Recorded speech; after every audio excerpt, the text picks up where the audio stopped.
नमस्कार। आकाशवाणी देहरादून से प्रस्तुत हैं प्रादेशिक समाचार।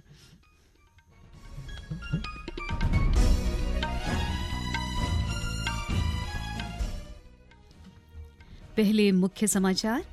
वन मंत्री सुबोध उनियाल ने कहा, प्रदेश सरकार जन सहभागिता के साथ वनाग्नि की रोकथाम को लेकर कार्य कर रही है। कैबिनेट मंत्री डॉक्टर धन सिंह रावत ने क्लस्टर आधारित खेती और सहकारी प्रयासों से ग्रामीण अर्थव्यवस्था को मजबूत किए जाने पर बल दिया। चार धाम यात्रा के दौरान श्रीनगर बेस अस्पताल के चिकित्सक केदारनाथ और बद्रीनाथ यात्रा मार्गों पर भी सेवाएं देंगे। और नैनीताल जिले के ग्रामीण क्षेत्रों में चेन लिंक घेरबाड़ योजना बंजर भूमि को फिर से उपजाऊ बनाने में सफल हो रही है। प्रादेशिक समाचार के साथ मैं मुदिता और अब समाचार विस्तार से।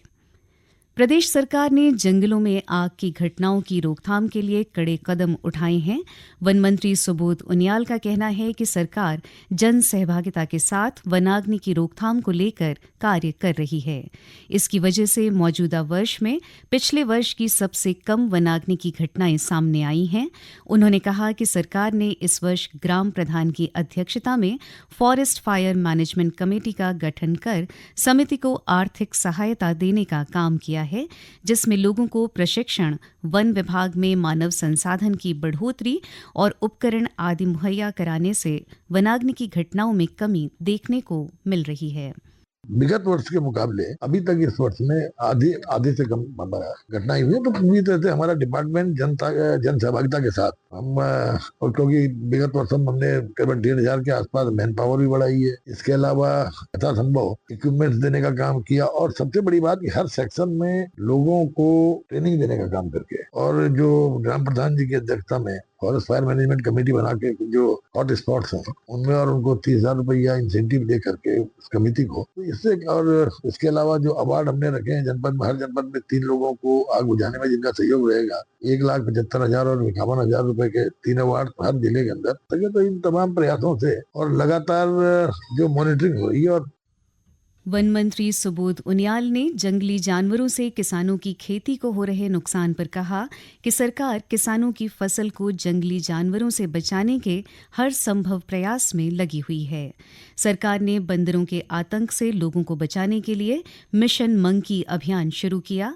इस अभियान के तहत अब तक 1,40,000 से अधिक बंदरों का बंध्याकरण किया गया है, जिससे बंदरों की आबादी को रोका जा सके। इसके अलावा जंगली सुअरों से बचाव को लेकर भी उपाय किए जा रहे हैं। केंद्रीय स्वास्थ्य एवं परिवार कल्याण मंत्री जगत प्रकाश नड्डा आज ऋषिकेश स्थित एम्स के 5वें दीक्षांत समारोह को संबोधित कर रहे हैं। समारोह में मेडिकल के 434 छात्र छात्राओं को डिग्रियां प्रदान की जाएंगी। समारोह के बाद केंद्रीय मंत्री एरोमेडिकल सेवाओं का दौरा भी करेंगे। मुख्यमंत्री पुष्कर सिंह धामी और केंद्रीय राज्य मंत्री अजय टम्टा भी समारोह में हिस्सा ले रहे हैं। इससे पूर्व आज सुबह केंद्रीय मंत्री नड्डा का देहरादून के जॉलीग्रांट एयरपोर्ट पहुंचने पर मुख्यमंत्री पुष्कर सिंह धामी, केंद्रीय राज्य मंत्री अजय टम्टा, सांसद अजय भट्ट और पूर्व केंद्रीय मंत्री रमेश पोखरियाल निशंक समेत कई नेताओं ने स्वागत किया। कैबिनेट मंत्री डॉक्टर धन सिंह रावत ने पौड़ी जिले के खिरसू ब्लॉक मुख्यालय में उद्यान, कृषि और सहकारिता विभाग की संयुक्त समीक्षा बैठक ली। इस दौरान उन्होंने अधिकारियों के साथ गहन चर्चा की और आवश्यक दिशा निर्देश दिए। डॉक्टर रावत ने कहा कि सरकार का उद्देश्य किसानों और काश्तकारों की आय में उल्लेखनीय वृद्धि करना है। इसके लिए जरूरी है कि अधिक से अधिक किसानों को केंद्र और राज्य सरकार की योजनाओं का लाभ मिले। उन्होंने अधिकारियों को निर्देश दिए कि वे क्षेत्र में सक्रिय रूप से कार्य करते हुए योजनाओं की जानकारी आम किसानों तक पहुंचाएं और उन्हें लाभान्वित करें। कैबिनेट मंत्री ने कहा कि क्लस्टर आधारित खेती और सहकारी प्रयासों से ग्रामीण अर्थव्यवस्था को मजबूत किया जा सकता है। उन्होंने विभागीय अधिकारियों को क्लस्टर भूमि विकास योजनाओं को समयबद्ध तरीके से लागू करने और इसकी प्रगति की नियमित मॉनिटरिंग करने के निर्देश भी दिए।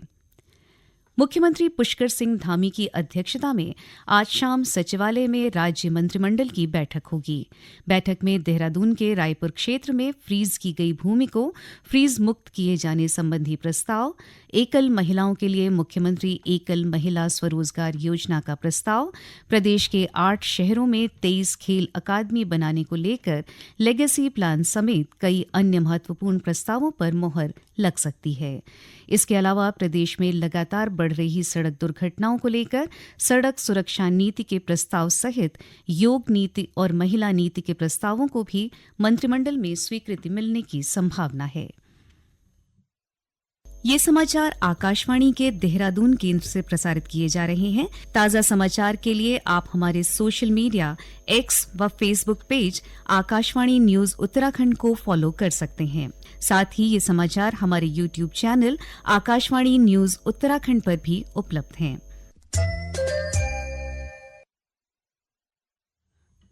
चारधाम यात्रा के लिए श्रीनगर के बेस अस्पताल को तैयार कर लिया गया है। यात्रा के दौरान बेस अस्पताल के चिकित्सक केदारनाथ और बद्रीनाथ यात्रा मार्गों पर भी सेवाएं देंगे। बेस अस्पताल में तैनात सभी कार्मिकों के लिए एसओपी बनाई जा रही है। प्रदेश के चिकित्सा शिक्षा निदेशक और श्रीनगर मेडिकल कॉलेज के प्राचार्य डॉक्टर आशुतोष सयाना ने बताया कि इमरजेंसी वार्ड में ओटी से लेकर तमाम सुविधाओं को बेहतर बनाने के लिए युद्ध स्तर पर कार्य चल रहा है। अस्पताल में डॉक्टरों की नियुक्ति के साथ ही चिकित्सा संसाधनों को बेहतर बनाया जा रहा है। उन्होंने कहा कि चारधाम यात्रा के दौरान डॉक्टरों की 15-15 दिन की ड्यूटी केदारनाथ बद्रीनाथ यात्रा रूट पर रोटेशन पर लगाई जाएगी। डॉक्टर सयाना ने बताया कि बेस अस्पताल में आयुष्मान काउंटर 24 घंटे खोलने, एमआरआई की सुविधा सुबह 8 से रात 8 बजे तक करने और धीरे धीरे 24 घंटे करने के साथ ही अल्ट्रासाउंड की सुविधा भी शुरू की जा रही है।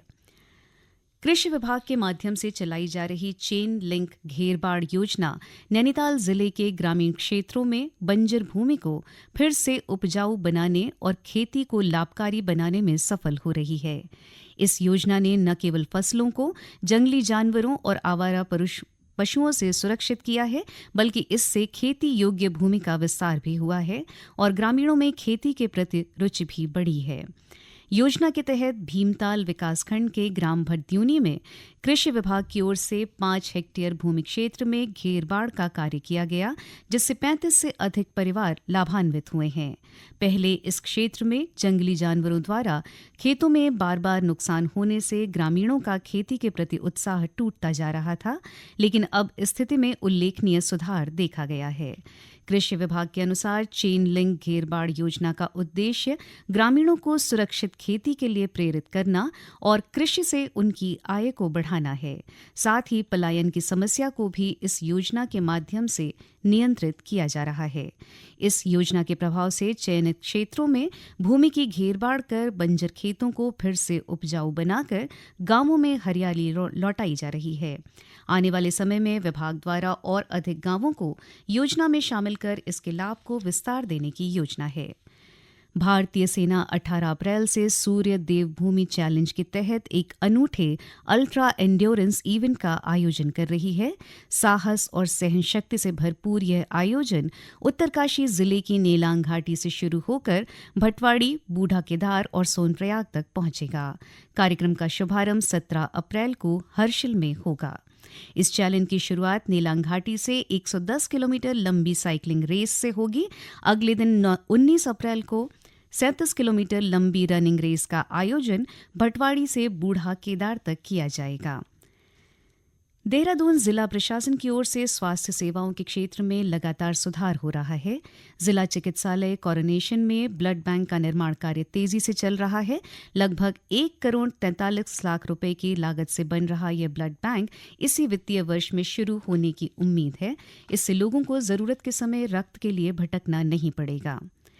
चमोली जिले के ज्योतिर्मठ के सलूर डुंगरा गांव में विश्व सांस्कृतिक धरोहर रम्माण का आयोजन इस वर्ष 30 अप्रैल को किया जाएगा। अंत में मुख्य समाचार एक बार फिर। वन मंत्री सुबोध उनियाल ने कहा, प्रदेश सरकार जन सहभागिता के साथ वनाग्नि की रोकथाम को लेकर कार्य कर रही है। कैबिनेट मंत्री डॉक्टर धन सिंह रावत ने क्लस्टर आधारित खेती और सहकारी प्रयासों से ग्रामीण अर्थव्यवस्था को मजबूत किए जाने पर बल दिया। चार धाम यात्रा के दौरान श्रीनगर बेस अस्पताल के चिकित्सक केदारनाथ और बद्रीनाथ यात्रा मार्गों पर भी सेवाएं देंगे।